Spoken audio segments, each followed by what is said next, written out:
1 out of 2 is not bad, I guess, right? So I'm going to be passionate and incredible. It's up to you. So I'm going to go ahead and quickly let these gentlemen introduce themselves, and I'm going to go with the on the left, your left up here first, with the easiest name first. So this is Facets Latvikant, and he's the head of cloud engineering at Mercury Financial. Why don't you give us an intro? Thank you. Hi all. And it was very close pronunciation. So, good evening all. I'm Vishak Lakshmikant. I'm the head of cloud engineering.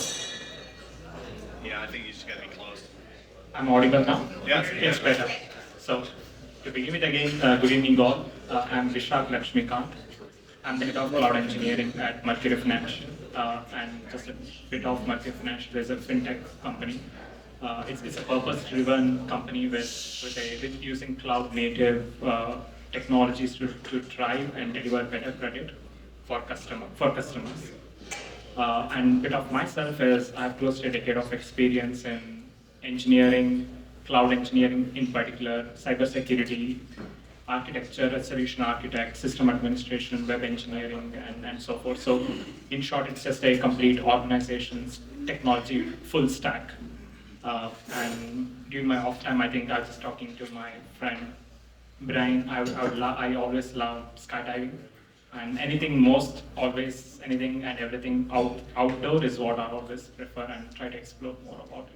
So that's pretty much of myself. So right. Thank you for all the sponsors, and thank you, Glenn Ridnour is the VP of IT at Hewitt-Zoller. Is that right? Hewitt-Zoller. There we go. Not Hewitt-Zollers. Hewitt-Zoller.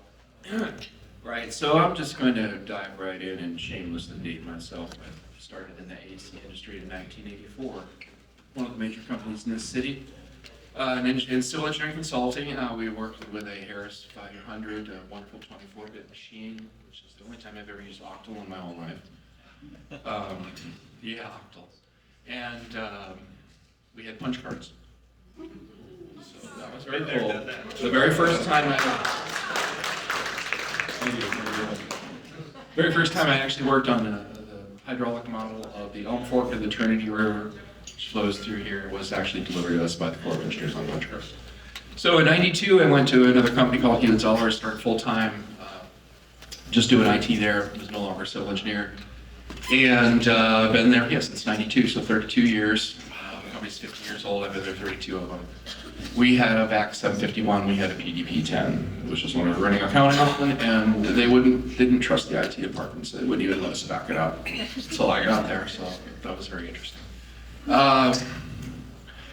a lot of generations of technology. Again, we're a civil engineering firm, civil engineering architecture, we're about 600 people, 22 locations. We do a lot of work, like in transit, we work for DART, we work for DFW Airport, Seattle, Sound Transit. We also do work in the entertainment industry, work for Disney, work for Universal Studios, mostly in the architectural area, that kind of thing. So I have kind of a little bit different user base than some folks, a lot of heavy, thick client type software that we run in our environment, that kind of thing. On a personal basis, we'll see how this audience works. I spent last weekend in Massachusetts. I was in the airport Friday morning going to Boston. And got to Boston and got to see Fish in Mansfield. So I spent 3 nights last weekend with Fish. That's P-H-I-S-H. No, there was no cod. No, not the tasty kind. Anyway, so that's a big thing. I do that with my my youngest daughter next year, a Fish gig. So it was my 55th on Sunday, and then tomorrow morning we're going to Alpine Valley, and we're going to do another 3-nighter, so we'll make it up to like 58. John Capello is with Nasuni. I'm with Nasuni, yes. I'm John Capello. I'm field CTO at Nasuni. Nasuni is a hybrid cloud storage platform. Think of what would happen if NetApp or Isilon could have been born in the cloud era. That's what Nasuni is. So we built our entire storage platform based on object storage and software-defined layer on the front end. That's the exciting stuff. I don't have a punch card story. The only thing I can say is my very awesome dad bought me a VIC-20 when I was about 7. People always say Commodore 64, and I'm like, oh, that was like the expensive one. That was the bin. I had a VIC-20. It was like 32K. Let's see. Robin had mentioned before, she was like, you should really know about your third-party companies, particularly who's funded them, who's financed them. And the SUNY is very proud to have been we're a Boston-based company, home sometimes to Fish concerts, and funded by a number of very well-respected Boston VCs, as well as strategic investment by EMC, and that was followed on a few years later by a company called Goldman Sachs, which invested in us. And then just 2 weeks ago, we announced an acquisition of the SUNY by 3 of the top private equity firms in the world, Vista Partners, TCV, and KKR. Very, very proud about that one. $1.2 billion valuation, probably one of the largest software acquisitions this year. We are sometimes called the unicorn. Our CEO hates for anyone to call us that because we're better than unicorn because we actually make money. Cash flow positive. Anyway, just wanted to answer Robin's question about that. Now, I think I'm supposed to say something about myself. Not as cool as Fish, not as cool as skydiving, but I am a double bassist. If anyone knows what that is, it's not the two necks of bass, it's actually just the upright bass.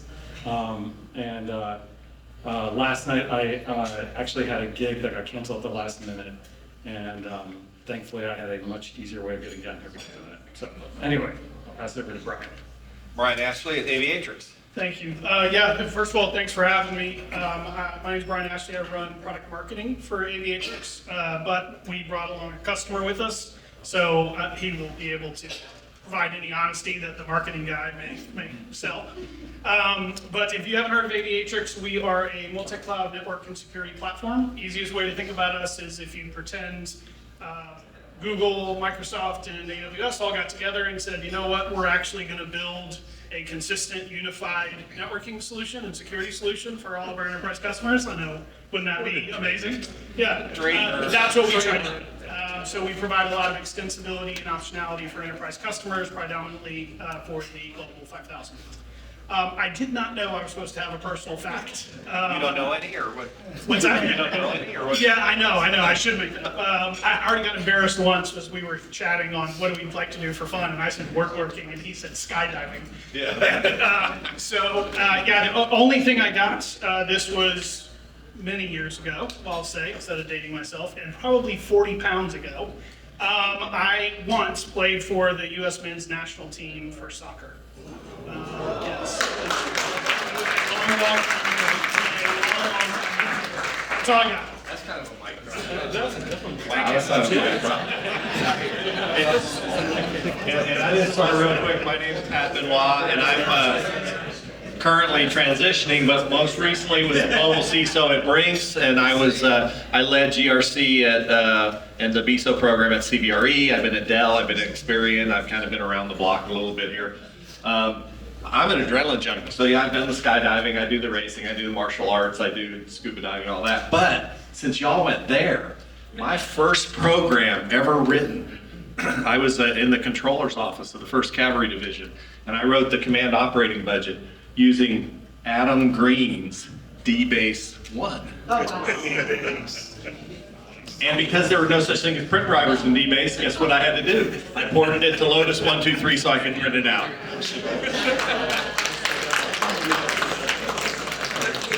Okay, enough of that. So, you saw the title of this session here, Maximizing Convergence of Cloud Network Security and AI. So let's just start out. And what does that mean? It's a tough question to start at the basic fundamentals. So when we say convergence of network, it has a lot of definitions. But I'm sorry, we are having trouble hearing you. Sure. So how about now? Better. So when we say network convergence, it's kind of a fundamental state where we are all experiencing from traditional data centers, now hybrid cloud, and now hybrid, and then there's a posterity where now you need to classify the data, have it for privacy, on-prem, and so forth. When we have all these kind of data structures and kind of data storage and the application workflow, you need to have a unified platform and also meet the modernized tech stack, right? So you cannot have a single application running in 3 different platforms and then duplicating or redundant applications. So having a network convergence for end users, applications, infrastructure, and also meeting and adapting to the latest technologies trends in a short turnaround time, what we call it as, and detections and security platforms. So I would call it that central platform as a network convergence. That's what I would just call it as. And also, as a disclaimer, more of my responses would be more of a hands-on engineering perspective and not of theoretical and textbook-based. So, yeah. Anyway. All right, so as an end user type organization, I guess just to illustrate, maybe set the stage a little bit, we were pretty much 100% self-supported, we didn't buy a lot of contracts, we bought a lot of parts. We took care of our own stuff. We got to the point where we could take anything apart of the network, put it back together, because that's how it all started out for us back in the days when we didn't have all this fancy software. So over the last few years, it's been a real change for us. Now we've gone from total self-supported on-prem and all that traditional stuff, and tape drives, yes, to a very cloud-based system, and it's all based on services that we're buying for people, which is a whole big shift for us.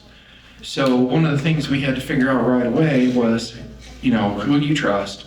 How many people do you want to bring in? How many different pieces do you want to put together? And so for us, when we talk about convergence, we're basically talking about essentially combining functionalities with different vendors per se. For example, our network provider, we have one network provider. We chose that network provider primarily because like 80% of our stuff was on their network, and so we're reducing the number of people we have to deal with.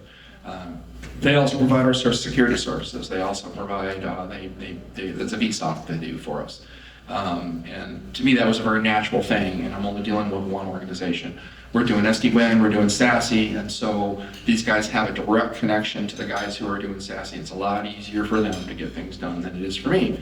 So to me, that's what convergence is really about, is bringing all that stuff together, trying to provide the level of service that our users need to have, and at the same time provide something that our staff can manage. I've got 11 people, including me, on 600 users, and so I can't spend a lot of time running around figuring out how to use 50 different things.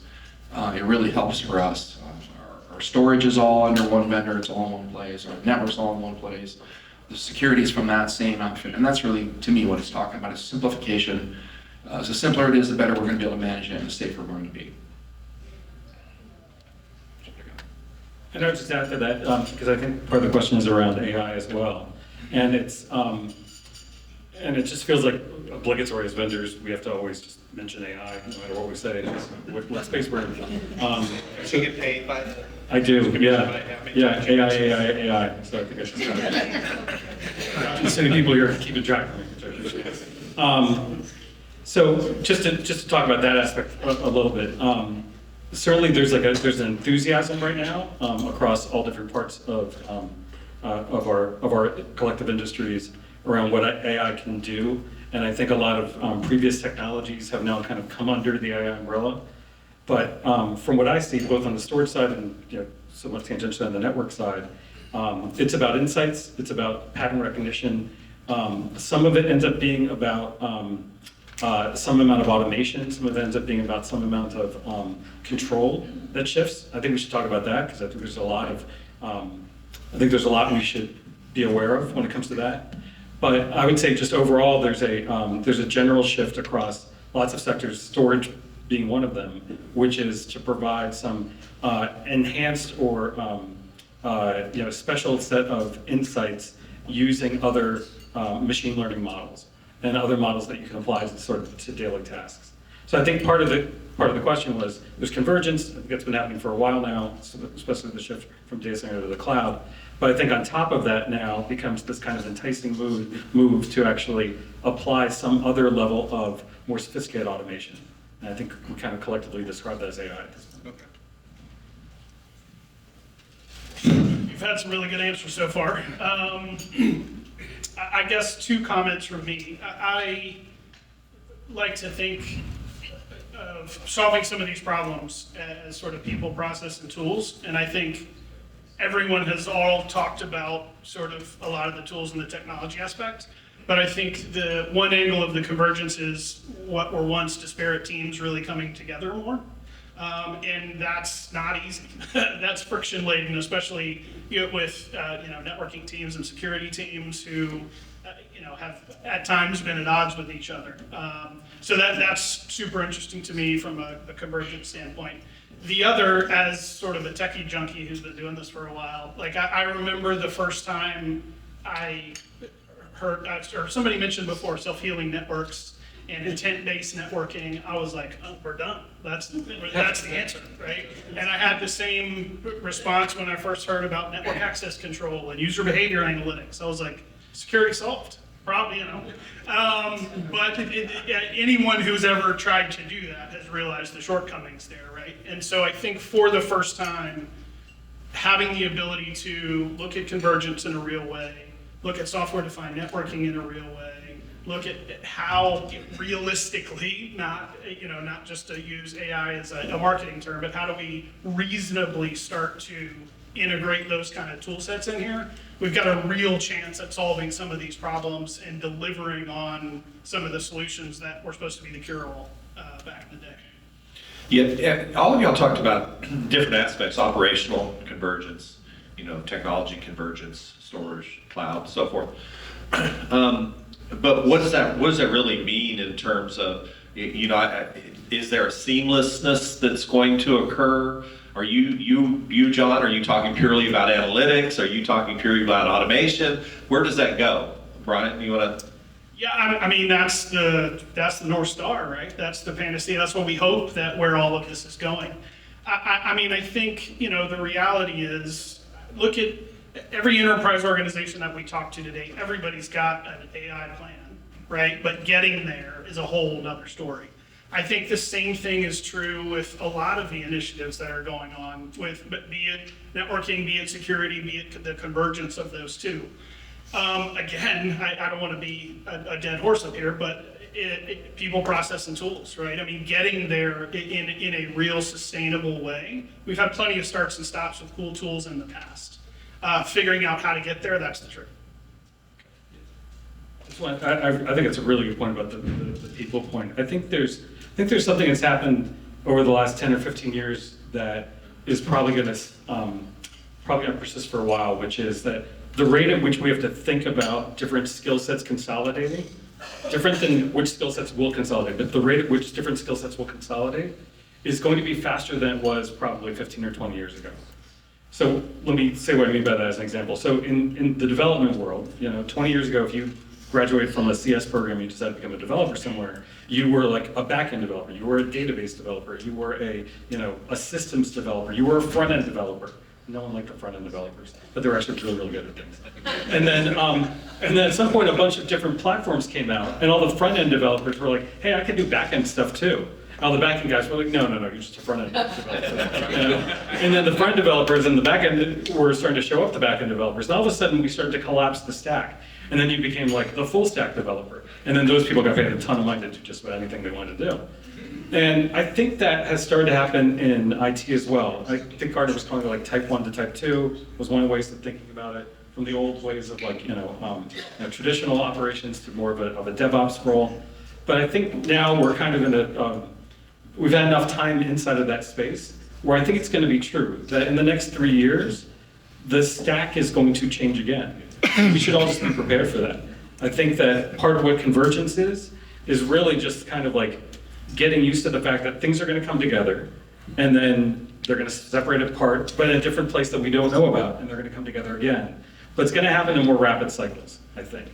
And I think I like to look at like the development sort of world as they tend to be a little bit, their tools are easier to use. They're not really infrastructure people, so they tend to be sort of like a harbinger of what's to come. But I think what's happening there where, the languages change frequently, the frameworks change really fast. The people that can be really, really flexible in what tools that they use, what tools that they're good at, tend to have like a lot of value in organizations. I think that same thing is going to be true on the dev side. Hopefully that wasn't too abstract, but that's No, maybe makes surprised me to sense. say. Michelle, Glenn, any comments on this area? I'm not sure I could add anything to that. But I do remember when blockchain was going to save the world, though. I'm actually old enough to remember when object-oriented programming was. All right. So, I think we're going to end up someplace that we have no idea yet. To some extent, because these things they're unpredictable to a great extent. People tend to pervert them and use them for things that the developers never thought of in the first place. I mean, that's the first thing as programmers, find out when someone's using your software, even you use it for that. That's called innovation. Right. So I'm not sure I have a lot to add to that. I think we're looking forward to, you had a lot of security maturity in the last year, and you sit down and look at the data flow coming across the SIM, and I'm really looking forward to the day when something can actually filter that out reasonably well and start to identify patterns in there. So I'm hoping a lot of that will actually happen. We have a lot of hope for Fortinet, which is our security vendor, seeing some of that stuff kind of happen in the future, but I think we got some maturity that still needs to happen yet from our standpoint. I know most of our management is terrified of AI. At the same time, they want to use it. We've got a lot of architects who want to do sketches because they're quick and easy, and frankly, they find it's easier to drive the AI than it is to drive their software. So that's going to work for them. The engineers, interestingly, don't really want to use it for design. So far, what I've seen is they want to use it for contracts, letters, and documents and things of that nature. Stay the hell away from my design. Yeah, do the boring stuff, which actually I'm in favor of, and let the machines do the boring stuff. So. Yeah. No, you're good? Okay. So, yeah, you talked about convergence too in the idea of the people convergence. I think what's fascinating to me is that we all tend to believe that when something converges, that two things come together and that both of those things remain. That's not the case. I mean, do we remember how when cloud became so big and everything, all of a sudden we had tons of system engineers that had to be retrained to do something different. And so I think we have some retraining in our future to look into too, as well as that. But I still have not really heard a lot from anybody about, so what is the AI part of this convergence and how are you going to use that? You keep avoiding that conveniently, I take it. So how is it going to actually affect what you're doing in terms of networking and engineering and cloud kinds of actions? Sure. So it depends on how you would enhance what you have, right? So you get a huge beast of computation, which you could do it like instead of taking like 30 days to analyze the SIM logs, which have underwent. We had a acquisition, and then we got some customers from Barclays, and then we had to run all night data computation and then try to merge the customer bank accounts. And prior to doing that, there were a lot of prerequisites that needs to be done. And Barclays, being the Barclays, it's millions of customers of data that you need to crunch on, right? Now, keeping that all aside of as an AI, when it comes to network convergence, it gives greater visibility, analytics, and then a lot more of an automation that you could autonomously apply on any of those systems, right? Any of those system event logs, as an example. There could be events where a user behavior would happen, a user would start attempting to perform an authentication or trying to access a system.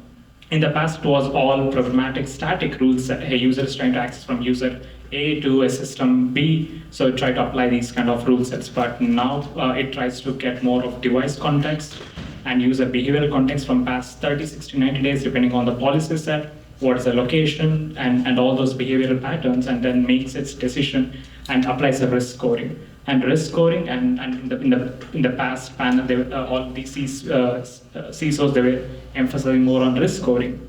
But having that risk scoring as of today and natively built in, customized to your own, curated to your own infrastructure, is what it adds one of the greatest value. And then the next one is in our current existing infrastructure. We are using AI from Aviatrix and then a couple of other ecosystem built in through CrowdStrike, and again, nothing to go back with, but all the good stuff of CrowdStrike. So,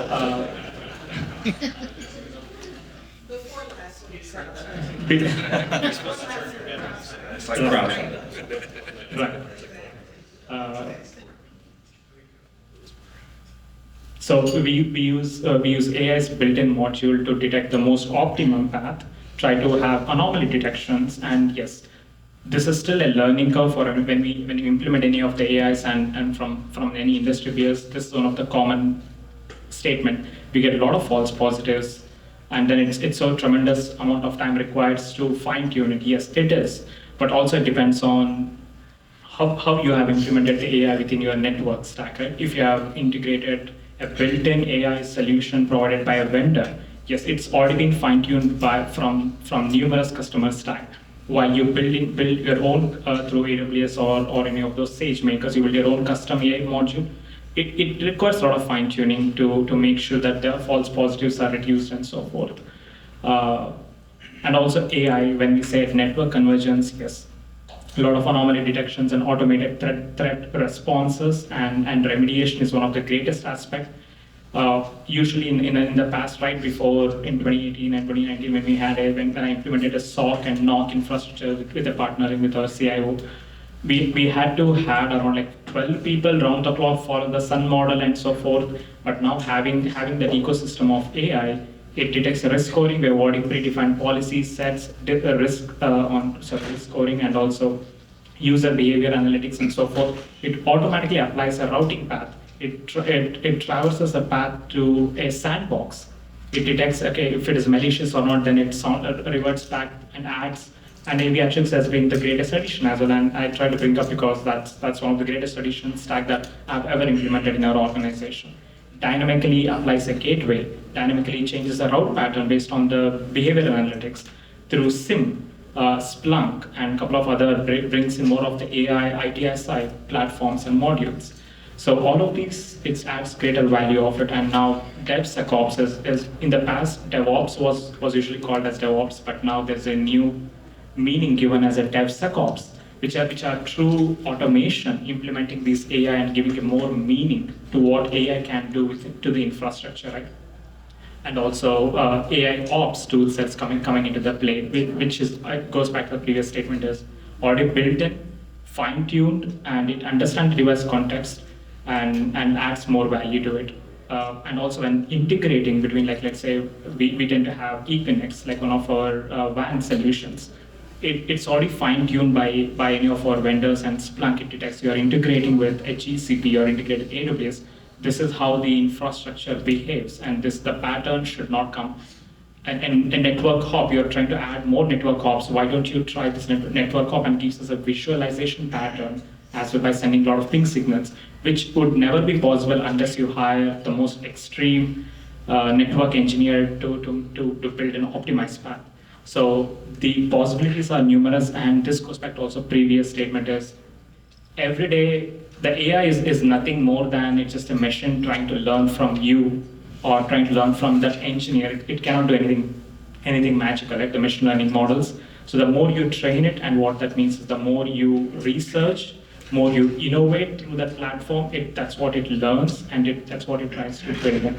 As of today, I think we have implemented more than 3 custom solutions, which we have proposed to Aviatrix, we have proposed to Zscaler as one of the, like, we have been blog posted. And the reason is, it's not that these vendors have not innovated, they have been innovating from a large scale perspective, while we look at from our existing use case. We have multi-cloud, we have hybrids, and then we have traffic patterns. We have, like, as a fintech, we work through largest payment processing company, and you all would know mostly like TCS is the state's the biggest payment processor, which they are still in their transition towards cloud and then trying to migrate from their on-prem. The challenge what we face is we are completely cloud native, while the other side of the vendor is completely on-prem. We need to have that network visibility. Yes, the vendor says we don't see the network packet coming in because we have multi-cloud, we are coming in through a lot of WAN network, and then but we see through our firewalls that the packet has already egressed out. But having that AI solution keeps on identifying where the packet could have dropped, and again, AI or the ML algorithms would not predict to an extreme efficacy, but it gives a possibility and helps us trim down our troubleshooting timelines and adds more context to it. So that's what I would say. It's a lot of hands-on practicality, but it always goes back, research and try to innovate. And AI and ML or algorithms is nothing than collective brains of your research team and engineering team. And I see, I think you had a question. Yes, I just wanted to say, so with the AI coming out and you're saying it helps, and we all know that it will help, but what is the plan for when the AI doesn't work? So the question was, when AI, we all know it helps, but what's the plan when AI doesn't help? Like when it goes like CrowdStrike, when it went down, it went down. So what's the security of the security team? And then to wherever Horizon 3 went, how do you have do you need a backup security team that knows how to run these processes manually, that can bring your stuff back online, that's almost like your SEAL Team 6? So that's a good question before I hand off. Two points there, right? This goes by previous point. AI and ML it cannot fail, but there's an efficacy that would drop down of its potential. It would work. ML algorithms, unless the system crashes, that's a different matter. But AI and ML algorithms would definitely work, and there's no failure rates for it. But the efficacy of the detection and the efficacy of the remediation varies. And the reason being is, again, goes back to my N-1 statement is research, innovate, train, and then it starts building upon it. And then again, the third point adding is, yes, you cannot completely rely on ML, or you cannot completely rely on AI. For sure, 100% as of today's structure. And that's where we have been seeing lately, and new products are coming up in the market, more innovative products, which sits and monitors the AI and ML algorithms efficacy to show that, hey, it's deprecating, it's kind of trying to deviate from its ML graph. So, and that's where you would need your own hands-on engineering minds to go in to verify, validate, and make sure you fine-tune it back to make it function. But yes, it requires a hands-on engineer to validate it. John, do you have? Yeah, I have some thoughts on the CrowdStrike situation, because, or even applying it to like AI. I think there was a different problem there across the board, both in terms of who deployed CrowdStrike and CrowdStrike. I think we as an industry are dangerously playing with automation. And I think we need to take a step back and think about that, because automation by itself has so much power. Automation without any set of guardrails is dangerous.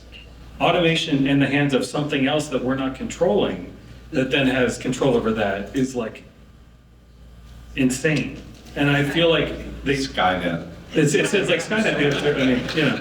So to that point, like, I think CrowdStrike is like, when I look at that, I'm like, wow, a lot of people did automated updates when they should not have, because maybe they didn't know the power, or what was the consequence of that decision to automate.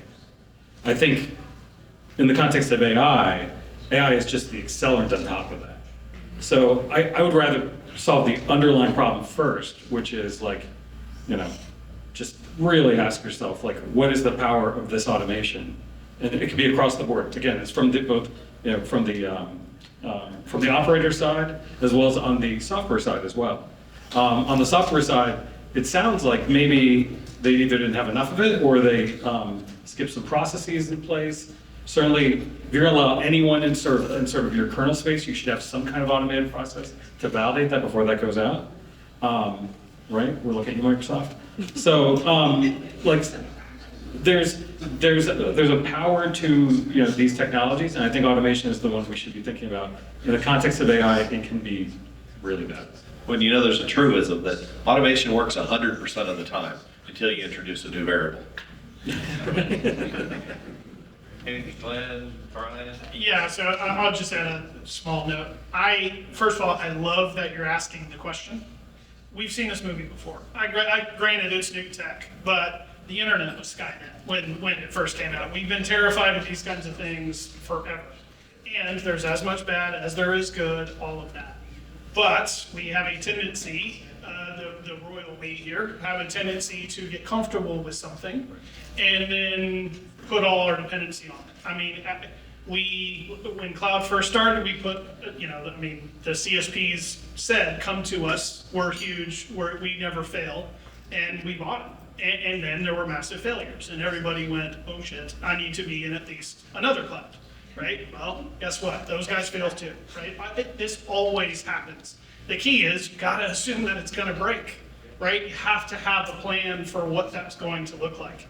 And I mean, the automation piece, to your point, right, is good on the one hand, but we have major skill gaps problems in this industry and with the direction that we're heading. I think that's a huge risk to, and not saying that we should stop, but a huge risk with conversational AI and LLMs and everything else is that when the shit does hit the fan, who's the guy that knows how to manually do it? You know, who do you call?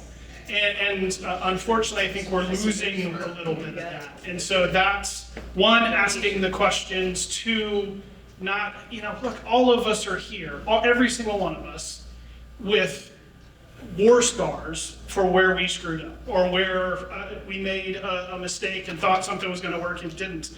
That's how you learn. That's how you earn your experience. And I just wonder sometimes, are we missing out on that with some of the way that this is going? And we are losing manual skills too, because we train the manual skills right out of everybody. I mean, everybody's encountered the cash register stops working or tells them the wrong amount and nobody can figure it out. Robert, do you have a question? And of course, thank you guys for this panel, very, very informative. One ask the panel from that convergence perspective, PPT, people, process, technology, what should we be doing as leaders for that next set of resources to come on board? Because it's going to be a different realm of folks or systems coming on board. What do you see being that makeup? Maybe that security team is not all security, it could be developers. Give me your view on that point on the convergence, because all of us have lives that we're controlling from a livelihood perspective. And how do we make those folks better, get in position to be better, or any thoughts on that? Let's take it. Glenn, do you have any comments on that, or do you want somebody else to take it first? Coming back to me again. Here we go. We're going to the wisdom. I'm not sure that that's actually the case. Oh, geez. Right. What it's going to, I guess I would say I've certainly observed that change occurring. I mean, that's something that's happened over the last X number of years, and as we're looking ahead and we're changing the way that we do things and going with managed services and things of that variety, a lot of that is a reflection of the folks that we can find to come work for us, you know. The people who do the kind of fun stuff that we used to do 20 years ago now are going to work for ISPs or cloud providers or something like that, because it's going to give them enough technical challenge and give them something to do every day. So, you know, we've ended up with, in my case, we end up with a different skill set for sure. Really, we're more, truthfully, more of my guys are application specialists really these days and that kind of thing, and less, really there's only 3 of us that really do infrastructure type work anymore. And if I was starting my career today, I wouldn't be doing in-house IT. I'd go work for a tech company. So I don't know. That's going to be an interesting question for the in-house people, because I think particularly the in-house people. You know, I don't want to bag on people, but there are just so many people in the industry who just don't really grasp the danger of maybe what they're in or how really things function. And so I think maybe we're a smaller company, and I see smaller companies yet than us, and so maybe that's more prevalent there. But it's hard to even have a conversation about security with some people. Some people, they even ask, you know, well, what's the big deal about clicking on things in email? I mean, you know, this is landmark. We will all past that long ago. But there are still plenty of people out there who are in that position, and I guess maybe that's, I don't know, a way of not answering the question, but you know, a lot of those people are going to end up on cloud services, and hopefully there'll be a lot of really very skilled and very thoughtful people that will be helping them in the future, because those people they're in trouble, really. Robert, I think you've got a chicken and egg conversation to have too, because companies with limited resources generally are not going to invest on training for technology that's not implemented yet. So you typically are going to hire somebody who has the capability to move to that new technology, not who has the knowledge or the skill for that new technology, at least for the first generation, and then you'll eventually evolve into that. But that's the real problem, is how do you get investment to go early? To what John did, I have just a couple of points on that. So what do we need to do as an organization? Training. That's the dot period. Training. And then the second point is from the leadership perspective, from an organization. I've seen this personally, and I also discussed this with a couple of the industry peers. The mindset from the leaderships should change, and what that means is, some of the leaderships would be like, why do we need to research, innovate, and then and look for and implement a new solution unless we don't have a requirement? That's first set of mindset. And the second set of mindset leaderships where research, like let's say I'm just making it up, right? Zscaler came up with like zero trust, like in the industry that started introducing the term called zero trust and then making it more broad and start building an awareness of it, right?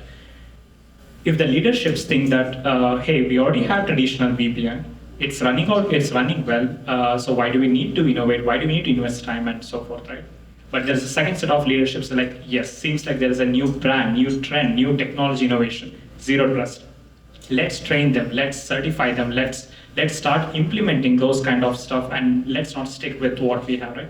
It's a two different mindset, and if you are in the first part, if you are in the first portion of it where I'll just do what is required as of today, then forget about it. We don't need any training. Even if you give it training, there's no use case of it. The employee or the individual start thinking, what am I doing, right?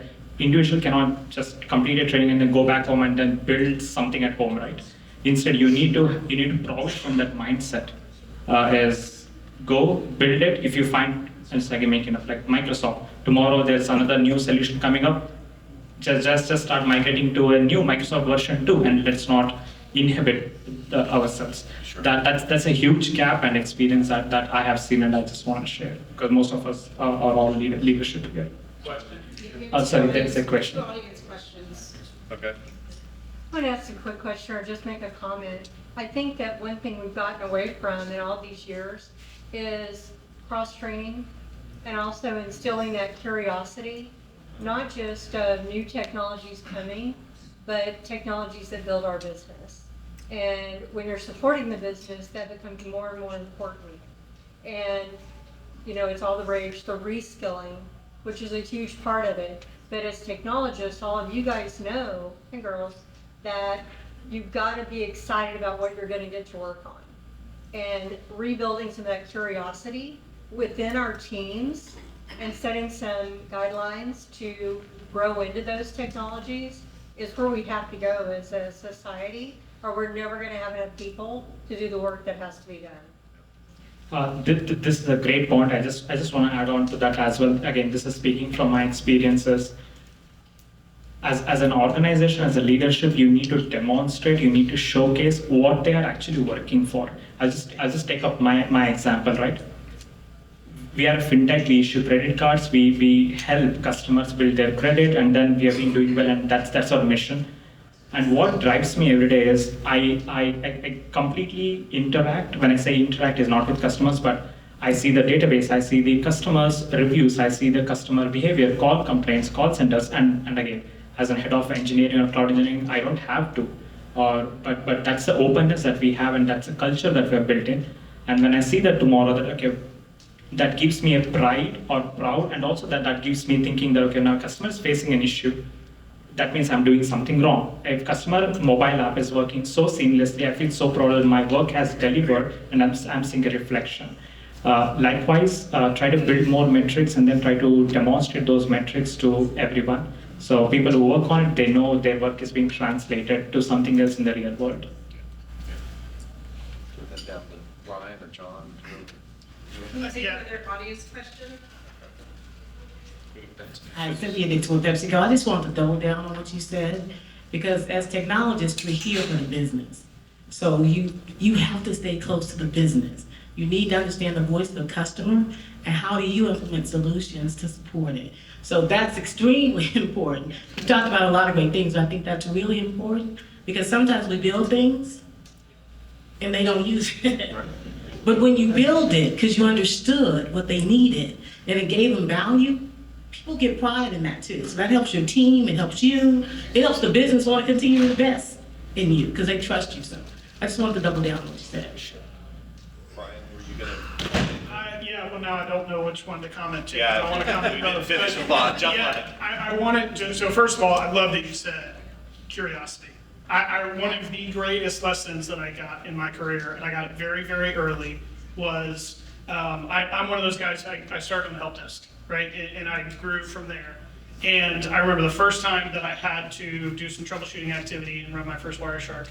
And like I saw it and I was like, oh my God, what is all this? And someone told me, he basically taught me how to think and taught me how to be curious about what this stuff is. And that has paid dividends my entire career. So back to the gentleman in the back there as to your question, I think teaching people how to think, instilling that curiosity in the tech and knowing what this matters, and quite frankly, tying it to the outcome, right? To know that, yeah, I mean, I'm just a lowly help desk guy, but like I remember, and this is so cheesy, but like I remember I fell in love with networking. I was doing maintenance one night, and I had to change an access switch in a closet.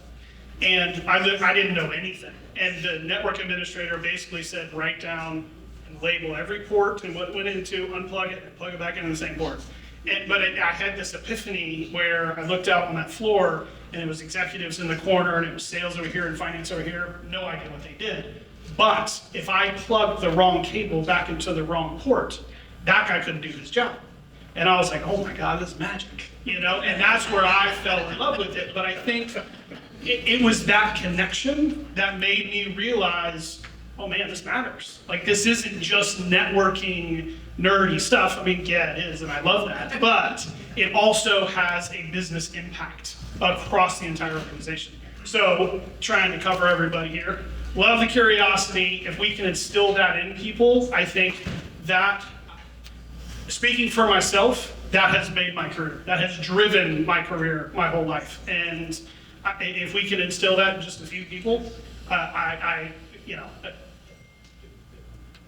we're doing what we can for them. So we've got like 3 or 4 minutes, so we'll just start. Let Brian finish. We'll do your last words I'm now. done, I promise. You don't have any more? No. Because I was going to give you the last word. Okay, give it to John then. That's fine. John. So John, but tie this together however you want. Make this your final thing here, your final statement. But tell us how are we supposed to go about strategizing and implementing all this wonderful convergence ideas that you've provided tonight? That's a big ask. Okay. Ready? 1 minute each. Ready? Go. With all due respect, I'm going to take a slightly different approach. And I'm going to give you. I'm going to make a pitch for one type of critical thinking approach, which I think applies across the industry. I think is kind of more important now than ever. So this is not a holistic, kind of synthesizing comment. This is a very specific one. There's a field some of you may be familiar with called system dynamics or systems thinking. It is a discipline in which you think about, it's where we get the term feedback loop. It was developed at MIT in the 50s and 60s and then kind of developed since then. It is incredibly important in today's world to have those sets of skills. It is incredibly important to be thinking about systems and how small things can have big effects. It's how small things can actually give you leverage over outcomes. It's really important to think about your job relative to a system or managing a system. And there's a discipline on how to think about it, and there's a set of problem-solving approaches for that. So I would highly encourage, as like lifelong learners, if you want your teams to upskill, if you want people to actually be better at solving these problems, introduce them to a system dynamics course. There's a bunch of free ones, I think, at MIT. There are a bunch of other ones that I'm sure are online. I think that's becoming more and more important for all of our jobs. So that's not a synthesizing comment. Close enough. Glenn, what do you think? Finish this up here with lead into Vasant. All right, we'll do that. I am going to fish tomorrow. Anyway. It's kind of interesting. I'm looking at retirement in a few years with any luck. It's really actually hard to kind of think about, actually, for the first time in my life, what do I pass on and what do I try to tell people who are going to be here when I'm gone, all that kind of stuff. So I think a lot of what you said, what I've heard out here makes a lot of sense. It's hard to fire up the curiosity, but I do that whenever I can. I like to show people things, how to do things that they've never done before. It's a lot of fun, and sometimes you'll spark something up. I always tell people, and this is the same old hand everybody else has said, but you got to think about everything in terms of the actual business. What's the value to the business? You make, everything you do has to play back to what the actual business is, and of course you have to think of your users as your customers. It's really hard to get your customers to think of you as nice people or part of the team. I haven't been able to make that part work. We almost choked on that, didn't we? Choking up here, that's for sure. But you're right, because I can basically get my group, well, they perform a lot because they perform for each other, right? They don't want to let each other down. We're 11 among 600 people, and so it's our big thing amongst our little group is never let somebody else in the group down under any circumstances. That's probably the most critical motivator that they have. But I got to do dedication to be serious about the business and understand and make sure that the decisions you're making make sense in terms of the business, not just now, but coming down the road, which means you got to pay attention to what these folks are doing, which means you got to go out there and talk to them and find out about what their clients are. One of a huge thing coming down the road for us is regulatory environments coming from federal agencies. And once they get it out there, every other agency in the world is going to want to, hey, that's a really great idea. We need security standards too. And so now this is a big pressure thing for people. It's a lot more documentation. It's a lot more. I say, and I will shut up. I got into IT when it was fun, and it's a lot more serious now than it was 30 some odd years ago. And then a lot of documentation, a lot more people have their nose in your business. You got auditors now who come in. 10 years ago, I could tell auditors that I was taking tapes home in a bag at night, and they were like, cool, that is an excellent backup system. You cannot obviously do that anymore. So anyway, I just try to fire up the young guys, try to make them understand their importance in the business, even though the business will not share that back to them, and that everything they need to do needs to have a business purpose. Sorry, audience has a question. Yeah, one more audience question. It was just more of a comment. I don't think this is on, but I just wanted to say, as a hiring manager for far longer than I'd like to admit, I don't think you can teach intellectual curiosity. I hire for it. I've actually hired somebody from a restaurant before because I think it's a skill set that you see and they do well no matter where they are in that skill set. But I don't think you can teach for that. So that might be a whole different conference. That's a fair point. You can encourage it. Right? Encourage it. Last one. Now you only got 30 seconds. 30 seconds now. Go ahead. You yield that time if you want. So 30 seconds. So again, speaking from my experience, machines are dumb. I'll just make it clear. Machines are dumb unless until it's a human error. I'll just put out there. And then the next one is always don't be resistant to the new technology trends. Adapt. And then try it out. Probably it might not work, or I cannot unless you chose the wrong technology. So try to adapt and don't be resistant and keep innovating. Thank you all for joining us. And if you have any questions about anything, these gentlemen can help you.